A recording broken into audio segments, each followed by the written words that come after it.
Hi, Donny Gunadi from datacenterHawk. I'm in Bali right now, and I'm very proud to be representing datacenterHawk attending Batic 2025. In the next 3 days, my schedule is packed with meetings with connectivity providers, data center providers, even those that are actually providing content from those data centers. And rest assured, I'll be sharing my insights in the next few days. So stay tuned, and I'll see you soon.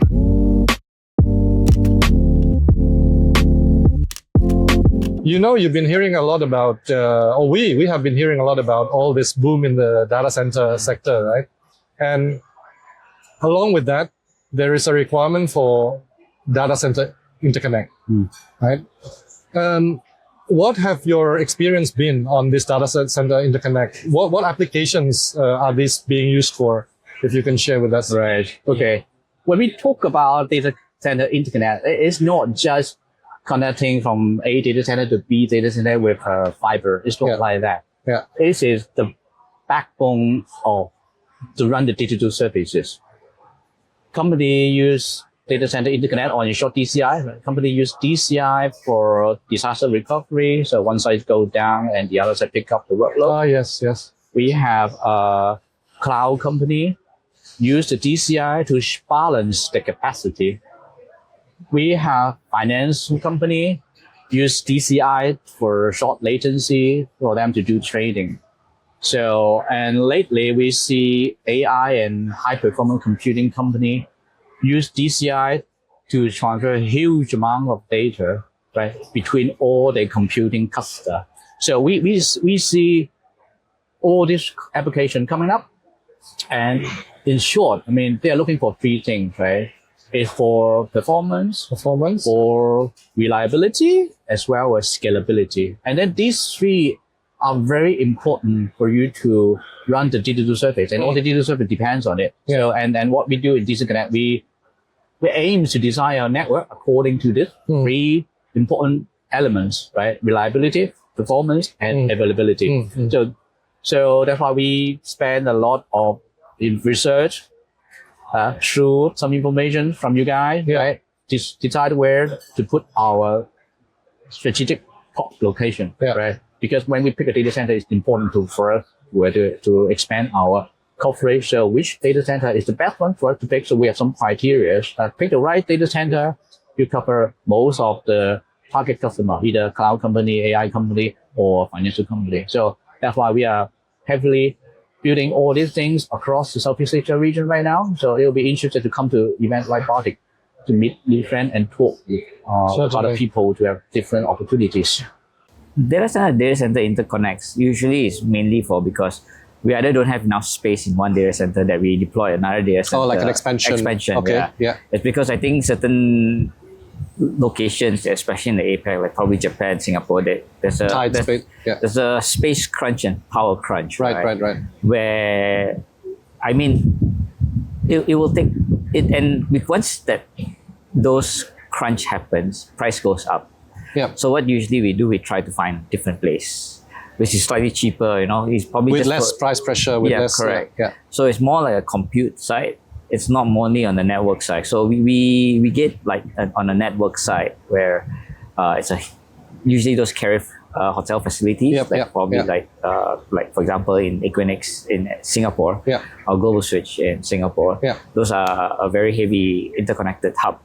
So maybe we get like 1 or 2 racks there, and then we extend somewhere cheaper where we can get cheap power and cheap colo sites. So that's usually what we use with the data center interconnects to make sure that we expand our footprint. The reach. So you when it's unavoidable, you would have to put maybe like 1 or 2. I don't know in terms of quantity, but a minimum number of racks in a certain more expensive facility. But then you extend it to somewhere cheaper. Correct. Okay. That's. I didn't realize that, but that's actually a very logical scenario, right? I think especially nowadays, I think a sovereign data center, a data center that sits on its own is no longer attractive to the industry. I think that there's a need for a lot of workload balancing as well, because one data center can have, X amount of traffic that needs to be balanced off to another data center and make sure that the content delivery is smooth. I also believe that there is also a need to connect data centers between countries as well. It's no longer just, connecting across the street. It's further than that, and that's where this interconnect between the data centers is extremely important. It's also a matter of low latency. We want to make sure that you can get to what you need as quick as possible, and it's becoming more and more of a requirement now. It's no longer a nice to have, but it's I need to have. So it becomes like a basic, fundamental requirement. I believe that you can no longer talk about a data center without talking about the connectivity that comes with it. It's one ecosystem. Right. The way I usually describe it to my friends or my colleagues is that you build a resort, right? Yeah. In the middle of a very beautiful resort. But if you do not have access into that resort, you build the roads. And if one road actually fails, then you have another road to get to the resort. Yeah. Then that resort will be pointless. Yeah, pointless, and nobody would want to go to that resort. Yeah. Nobody would want to set up at that resort, and that's where then your business model would fail as well. Understood. I think generally DCI, I look at it as something like a cross connect in a data center, right? Except that now you magnify it by multiple times, that it becomes a geographical kind of arrangement, across borders and also really sometimes across continents, really between data centers to data centers. Yeah. Primarily, I do see DC operators using it for unified services, connecting between their facilities and also to just really give a one-stop shop to their own customers within their co-location space. Of course, the other ones that we see are CSPs themselves. They are using these a lot to really connect so that they give that low latency, really zero issue, high resilience network so that you can operate at real time capacity for all their applications, to support really video gaming and computing as well, right? The other ones will be, of course, your large enterprises, your healthcares, maybe your financial institutions. They use it primarily for maybe data backups, their disaster recovery, active configurations, really more for compliance as well to legal, to make sure that they have a very robust network that in the event there's a critical Completely issue, resilient, completely. so they definitely will have to use they will definitely be in a co-location space and need to take up this very large capacity in between to support that. Got it. Okay. So with all these different applications, right? You mentioned about, let's say, financial, low latency, and then cloud. You split the workload. And AI. Disaster recovery, AI. Massive amount of data being transported from one place to another. Yeah. There must have been a change, right, from a traditional way of interconnecting nodes to the way interconnect needs to be done today. What have you seen change maybe in the past 3-5 years? Wow. Okay. I can tell you about what changed since 10 years ago. Okay. So 10 years ago, if you talk about a 10 gig pipe, right, it's considered big. Like massive, right? Like huge. Yeah. But now you talk about 100 gig and 400 gig is something that already starts to consider, right? And even 800 gig, right? Future. So the change in scale is already a big shift for the last decade. Another thing that I observed the change is the people, the behavior, how you subscribe to the services. 5-10 years ago, you are asking for a flat circuit, flat bandwidth. But now, on demand basis, right? Burstable, they all come into the picture, right? 10 years ago, you never see people asking for you for burstable billing mechanism on a point-to-point layer 2 circuit. But now, they will come to you, hey, this is not an IP transit service, but this is a point-to-point layer 2. Can I have burstable? Can I have on demand? So this become more popular. So whoever is ready for that will pick up the trend. Will be in a very good position. Right. So, and then these are the things that we see more and more people, right? Now, we also see the AI hyperscaler. They talk about terabit requirements as well. They want short latency and all that. So these are the changes and challenges that a lot of providers want to do data center interconnect the services. will we have to face, right? And we need to find the position how to serve this customer since there's a new changes now. So that's why once again our network is a software-defined network. That's why we can accommodate the on-demand usage, right? As well Instantly. as instantly. We can do it instantly because with the latest technology that we deploy in our network, so using SDN, so this is something that we build upon right, with our bread and butter. It's something that we build in the underlay infrastructure. Right. So that's something that we see with this kind of capability, with the on-demand of the multiple scale, terabyte scale. That's something that as a service provider will be need to consider in a big way. So how do you deploy your network? What's the best way and where to invest to deploy your network is a key for all the CTO people and the network planning guy in order to decide what's the best for the customer. Just out of interest, because somebody asked me this last night. When we talk about like a 100 meg data center, AI data center, right? Have you experienced how that translates into how much capacity is needed for connectivity? Is there a rule of thumb, or there isn't? It's different. I mean, we talk to a few AI guys, right? Yeah. And they are talking about more than 10 terabit of services between compute cluster. Now, this is on one extreme, right? Yeah. They need short latency, multiple route. From another extreme, the enterprise guy, they will say, okay, I need 100 meg quick, right? I want it very quick. Let me provision it immediately. So that's quite an extreme spectrum of customer demand. So the way how we see it is, right? So we serve this kind of sector with this kind of network backbone, but at the same time, you have another network layer that serve another kind of customer. So this is not the kind of network design you see 10 years ago, but nowadays you have to consider that together because you have to figure out which technology you're going to use. You have to figure out what's the best for your network expansion, what's the best for vendor relationship, and all that sort of thing needs to be considered. So it's not as easy as 10 years ago. It's very, very challenging for anyone involving in this market. But once again, full of challenges, and the returns will be good.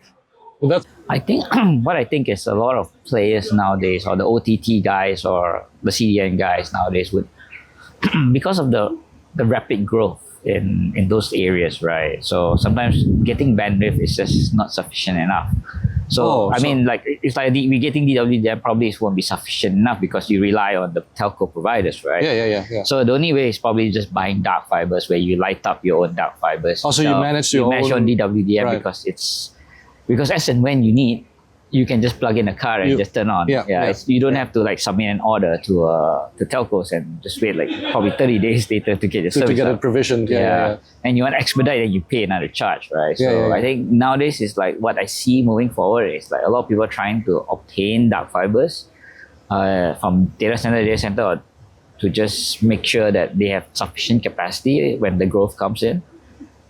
And also, I think one thing also they need is connectivity towards the eyeballs, right? Like most of the OTTs they want eyeballs. So they will generally locate into a facility where it's a heavy carrier, hotel hub, right? Yeah. Where you can get most of the providers in that area, facility. in the facility or probably that region itself. Yeah. Like an example, like I think cyber building, right, would be for Jakarta. Correct. Everyone is there. What about places like Australia or do you know any? Australia, I think I think Sydney was one of the key hubs, and then Melbourne is one of the any key particular hubs. facility that you've experienced that you've had experience with? So far, I think it's the Equinix site, but I cannot remember which Equinix number. Okay, they're the most heavily carrier populated. Correct. What about Latam? Maybe Latam is SP4, I think Sao Paulo. It's one of the KV ones. Yeah, I'm sure my colleagues in because we've got an analyst as well in Brazil, and they'll be pleased to hear that that you cover that area as well. Yeah. The main thing that we've seen change is just the capacity requirement for it. The bandwidth is no longer 1 megs or 2 megs or 50 megs or whatnot. It's 100 gig and above. I never see a request that are even 10 gigs now. It's always 400 gigs minimum or 4 times 100 gigs, 700 gigs. it's probably one of the biggest changes that I've seen over the last 2 years. I think when I first started, when the boom of the data centers really started happening, it went from, I need 1 gig between data centers to now I need 300 gig between data centers. And data centers are coming up like fungus, like it's mushrooms. They're one grows, and then there's like a little sprout of 10 other ones that come with it. So is this something that Telin focuses on, like connectivity between? Yes, it is. And I think this is what we are trying to develop, especially for Indonesia, where it's a growing market. There's new changes in the government environment as well that will allow all of these investments and all of these people to look towards Indonesia as more of a digital place. I think Telin is now setting itself up to become a digital infrastructure. So ecosystem, it's no longer just about providing the connectivity. It's about providing the whole package of the data centers and the connectivity. That's a bundle. And connecting the world now. It's, again, connecting the data centers across the globe. It's not connecting data centers in Jakarta or in Surabaya. It's multifaceted now. So the fact that you're based in Sydney in Australia, so you would be serving connectivity requests out from and into Australia. Yeah. So what Telin brings as a differentiator in the market in Australia is that we have a vast global network in Southeast Asia and to America and to Europe. And I think that's what a lot of the Australian market is still trying to develop domestically in Australia. So we're trying to bridge that Australia domestic into the world. That's where I guess Telin positions itself in the Okay, understood. I think COVID itself has definitely accelerated the transition into cloud. Yeah. Of course, if we talk a bit more about pre-cloud era, then like what you mentioned, right? It's very static. It's very it's static and it's predictable. People knew how many megs they needed, how many gigs they needed. Not really gigs back then. Max. It's probably still megs, right? Yeah. So it's very stagnant. There was no room. It was more like just it was just a passive utility, right? Yeah. But right now with the cloud on board, the adoption of cloud, we see that now connectivity is an enabler. Why do I put that way, right? Because with cloud, you see organizations all moving into colo, into the data centers, just to be very near to all the CSPs, right? Yeah. Now you run very mission critical applications all on cloud. You really just want to be just a hop away from your CSPs. Just like a cross connect away. Typically it's like that. And also you see CSP, now we are in a very data driven economy, right? So it's really data is kind of driving every innovation that we see these days. So we even see CSPs, OTTs getting their own dark fibers and really lighting it up on their own. I think it's really more for in terms of economy of scales and also of value.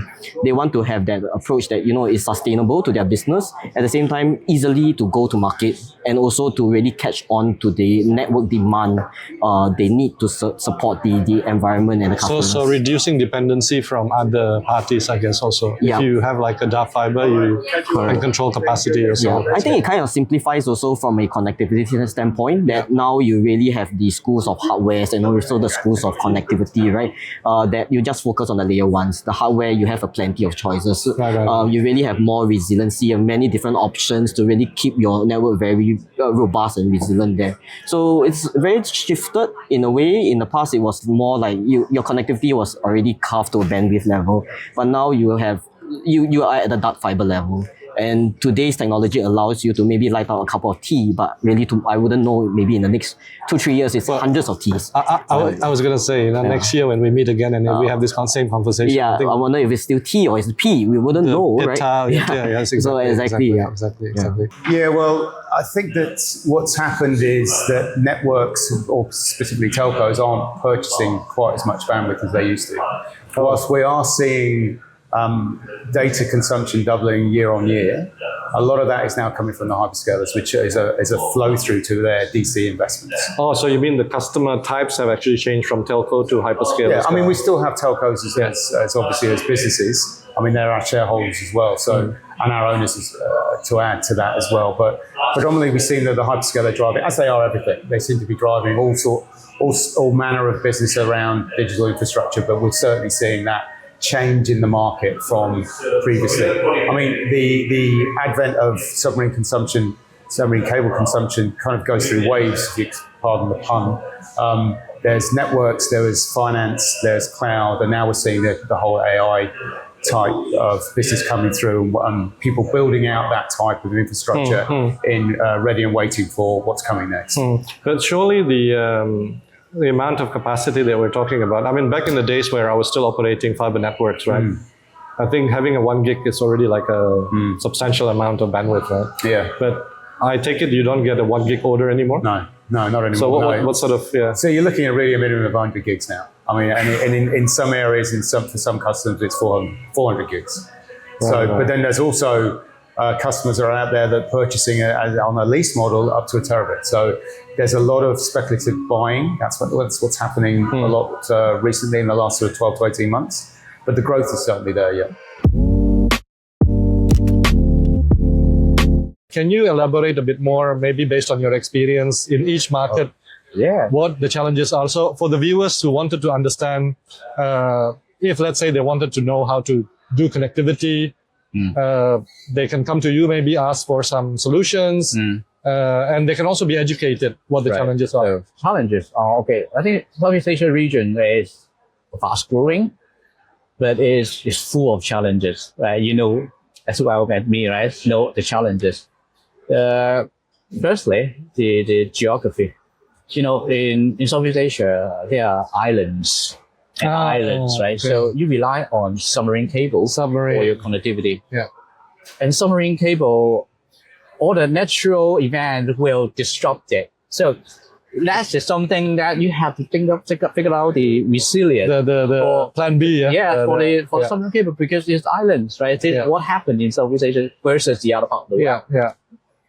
Secondly, regulation. Now, you have different countries running on different local rules, regulation, licensing, cross-border requirement. It's quite challenging in a way compared to you do business in Europe, in different continents, in the US and Europe.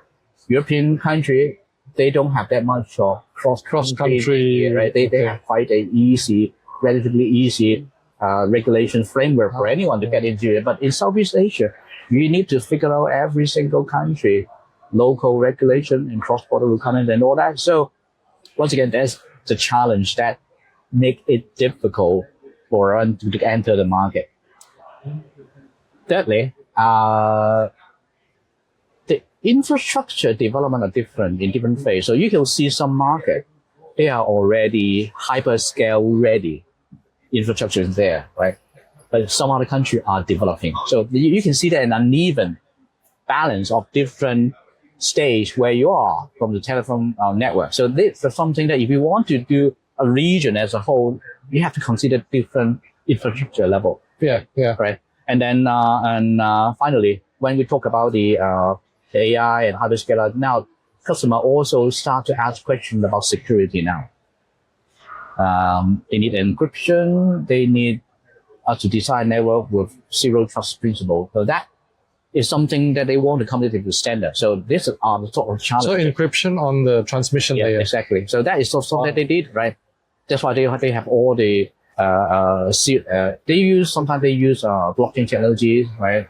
Zero knowledge EVM or zero trust network, that sort of thing. Make sure that they are very secure. So once again, this is the balancing act between the reward and your investment, isn't it? So at the end of the day, I think that the challenge is still there, but I think the after all, the reward you spend time in the Southeast Asia region will definitely be a positive at the end of the day. Yeah. No, I'm glad to hear that, because I think there's a lot of money, a lot of time, a lot of energy being poured into data center developments. Like billions of money are being poured into that. Yeah. And if the connectivity side of things are not developing in the same fashion, I think there will be a time where one must wait for the other. Yeah, that's right. So, I think the winner is someone who can actually be ready. It's the same like data center also, right? Yeah, I think that's why DCC as a infrastructure provider, or when when you build a data center, so infrastructure is not just only power, it's not just only water, land, it's also connectivity, infrastructure, right? So that play a very important role as part of the data center build. Yeah, yeah. So that's why we invest in the Metro Jakarta for our data center connectivity. We invest in Singapore Metro. So you connect all the data centers in Jakarta right now? Most of the big one, right? Okay. So Jakarta you have? Jakarta, and we have Singapore. Singapore you have? And we have Malaysia Johor. Malaysia Johor. Cyberjaya and KL. KL, yeah. So and we are actually building connectivity all the way from Jakarta through terrestrial cable to Singapore, as a submarine cable to Singapore, right? And then from Singapore terrestrial all the way to Malaysia, as well as reaching through the causeway and the Tuas. Yeah, so there are multiple paths you can get, Yeah, but our plan is to connect from north to south all the way from Thailand, Malaysia, Singapore, and then into the way one. You're doing anything down south towards Sydney, Melbourne, New Zealand? That will be good for you, isn't it? Yeah, I'm looking forward to that. I mean, Yeah, why not? So we can talk more on that. Definitely. Because I think the ASEAN market is growing a bit more advanced in terms of all the hyperscalers coming in, a lot more investments. I guess it's also to do with the demographics as well. True. But I think it's all just a matter of time, because Australia also poses quite a strong positioning in terms of being trusted, being geopolitically neutral, safe, and all that.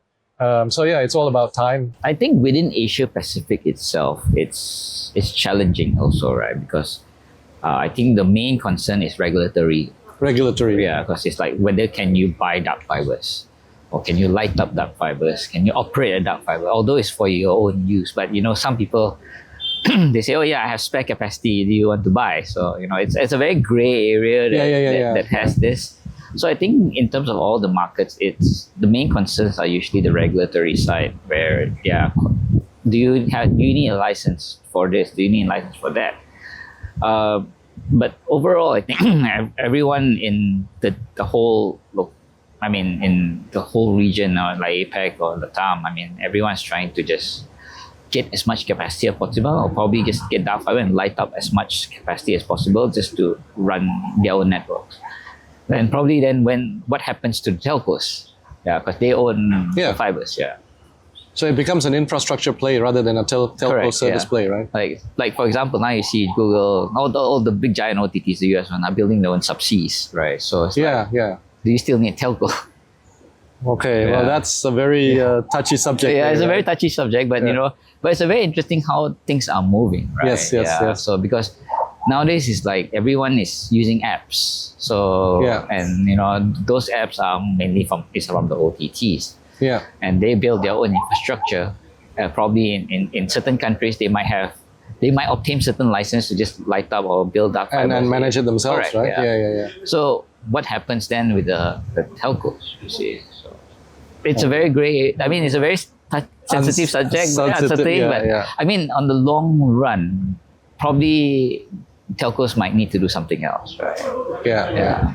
But in terms of currently, they still can maximize their profits. Yeah. But they have to think creatively how to sell, how to differentiate services, or how to come up with new services to help the OTTs or the retail or the end users, right? Yeah. No, it's amazing to see the growth, and I think this industry is when someone thinks that a technology is already mature, right? But there's always going to be something new. Yes. Yeah. It's great. Yeah. Like you see Nokia booths, like they bring all their DWDM equipment or something. Yeah, like that may not be correct. Yeah. Okay, before I let you go, there's one last question that I have, is that I have spoken to many friends, colleagues. If I can put them on a interviewee seat, I would interview them, and they operate in different regions, different markets, and there are challenges that they face, of course. Yeah. Now, I'd like to get your thoughts on challenges as Telin, especially you operate in Australia, right?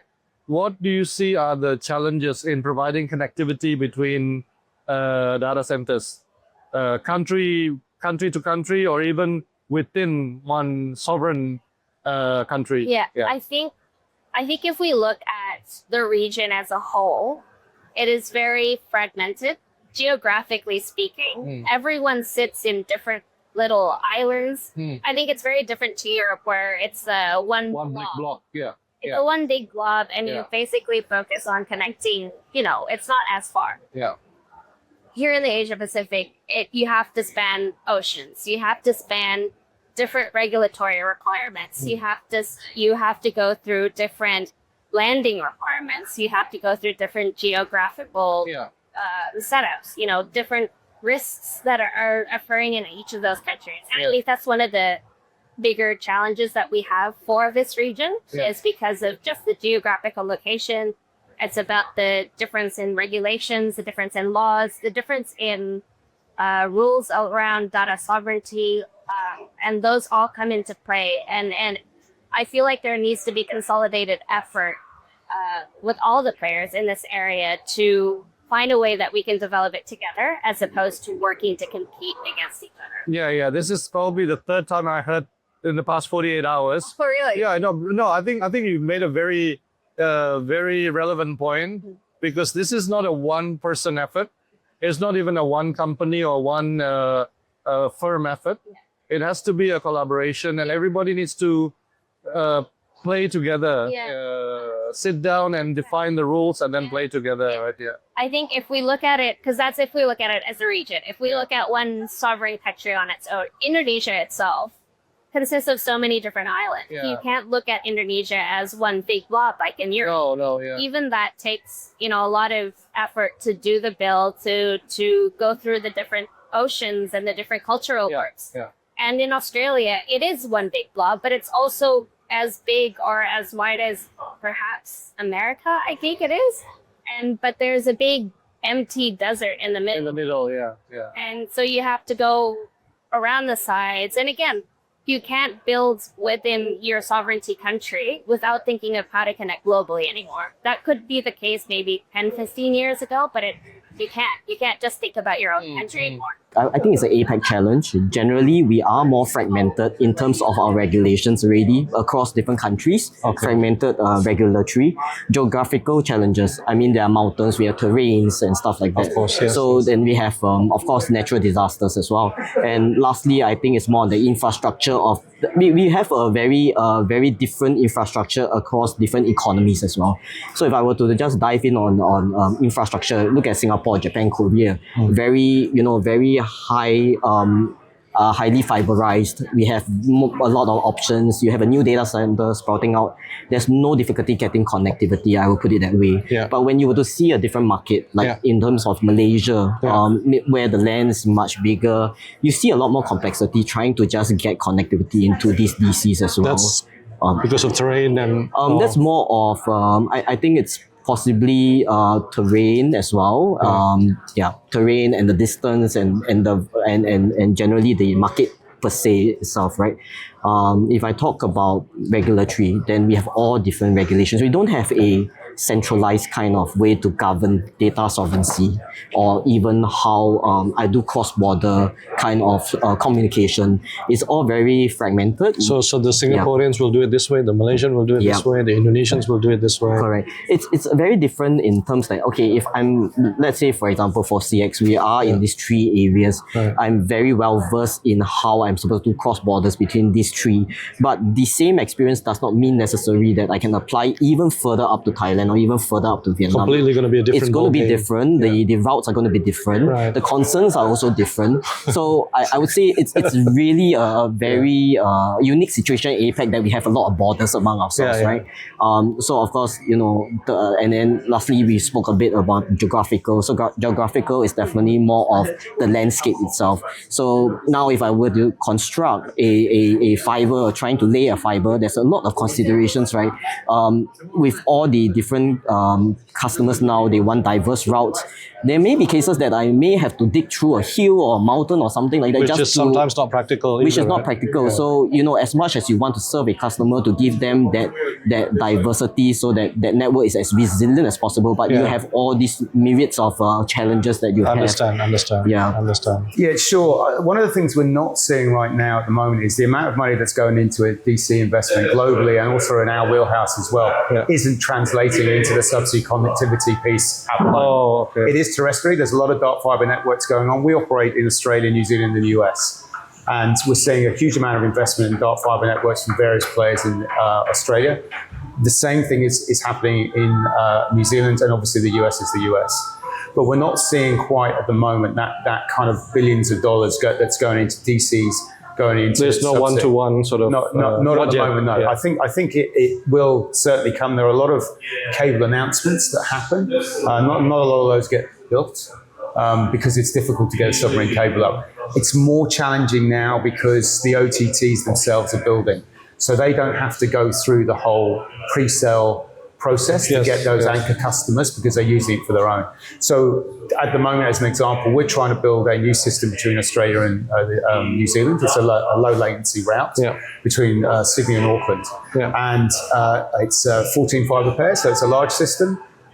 We've got bank approval, we've got landing parties sorted, we've identified DCs, board approval, shareholder approval, we sign an agreement with ASN. So those are already ticked. They're already done. Yeah. The challenge now is the pre-SIF sales, and that is still not as easy as people think it is because there's lots of money being spent on DCs, but as I said before, it's not translating into the subsea capacity infrastructure right now at the moment. But I guess it's also a bit similar, yeah, because I've seen, I mean, I could be wrong, but I've seen in majority of the markets that there is no longer so much speculative builds in data centers. Yeah. So maybe they acquire the land, okay, but then there are lands that just sit there, and then we know that it's like, you know, this particular data center's land owns by this firm, blah, blah, blah, but nothing happens for quite a number of years. Yeah.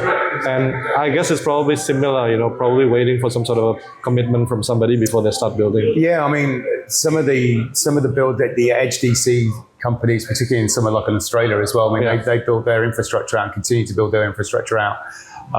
That is a sort of a future investment because right now edge isn't quite where it should be. Everyone's been saying for the last 5 years, it's 5 years away. Even yesterday, one of the speakers got up and said, look, we're still not there on the edge side of things. Edge meaning, sorry, the edge is closer to the customers. Yes, so those smaller kind of maybe modular type DCs, edge networks that do all the inferencing as opposed to all the learning. Yeah, bringing it closer to the end users, right? Yeah, correct. Yeah. So at the end of the day, they all need to be connected. And as I said, the connectivity terrestrially is there. And again, I'm speaking specifically about our three kind of markets we operate in. Australia, New Zealand, and the US. Correct. But in terms of the subsea stuff, it's the conversations we're having. It's just a very positive conversations, and they're large amount, you know, the fibre pair type investment level. But they're not translating quickly enough at the moment. But I think it's all about time. It is. No, I agree. It is. And it's just that nobody knows when that's going to happen, but I hope it happens sooner than later. So do I. But yeah. Well, thank you again, Matt. Thank you for having this conversation. Thank you, Jonathan, for your time. Thank you. Well, thanks again, Shaun, for your time. I hope you get to enjoy some time as well in Bali. Excellent. And it's great to meet you again, Thank you very sir. much. Thank you all. Thanks. Thank you for listening. Bye for now.